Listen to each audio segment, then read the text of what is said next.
Carnival cruise জাহাজটি ভোলার ইলিশা ঘাট থেকে ঢাকার উদ্দেশ্যে ছেড়ে চলে যাচ্ছে।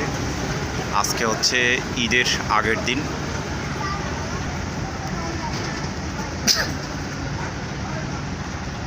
যাচ্ছে ঢাকার উদ্দেশ্যে চলে যাচ্ছে। আমরা দেখতে পাচ্ছি কার্নিভাল ক্রুজ ইলিশা ফেরিঘাট ওভারটেক করে, এবং এইখানে আরেকটি ফেরি কিষানি সেটি হচ্ছে বার্থিং করছে, এবং হচ্ছে পিছনে যদি দেখি তাহলে অনেকগুলো ফেরি রয়েছে এই ইলিশা ঘাট থেকে মজুচুদ্রি ঘাটে যাওয়ার জন্য।